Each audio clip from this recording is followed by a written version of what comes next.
હા તો મિસ્ટર મોહિત, અહીંયા સુધી આવવામાં તમને કઈ તકલીફ તો નથી પડી ને? હા સર, એ તો તમારી ઓફિસ ત્રીજા માળે છે અને આટલે દાદર ચડીને આવવાનું ગરમીમાં, એના કરતા ક્લિપ નખાઈ જતા હોય તો. આ ભવિષ્યમાં વિચારશું એના ઉપર. પણ મિસ્ટર મોહિત, તમે કેમ અમારી સાથે કામ કરવા માંગો છો એ જણાવો. હા, તમે કંપની ખોલીએ, પાણીપુરી લારી નથી ખોલી, તમે એકલા કામ કરશો કંપનીમાં? તમે બરાબર સમજ્યા નહીં મોહિતભાઈ. મારો કહેવાનો મતલબ એમ છે કે તમે અમારી કંપનીમાં જ કેમ કામ કરવા માંગો છો? હા સર, મારી પાસે મારી પોતાની કંપની તો હે નહીં, પછી હું બીજાની કંપનીમાં જ કામ કરું ને. મોહિતભાઈ, દરેક વ્યક્તિને પોતાની કંપની તો હોતી નથી, તો અમે બધા હારે તો કામ કરી ન શકીએ ને. બધા લોકો તમારે હારે થોડા કામ કરવા માંગે છે. તમને કેમ એવું લાગે કે દુનિયાના બધા લોકો તમારી કંપની હારે જ કામ કરવા માંગે છે? અરે મોહિતભાઈ, તમે ખોટી દિશામાં જાઓ હો.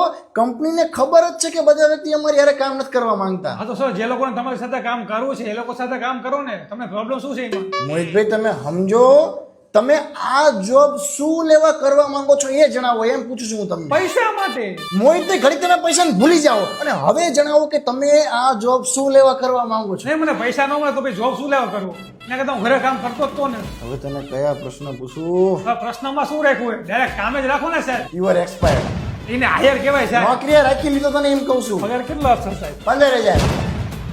હવે એના કરતા તું મારા દુકાને કામે આવતો રે, 20,000 હું તને આપી.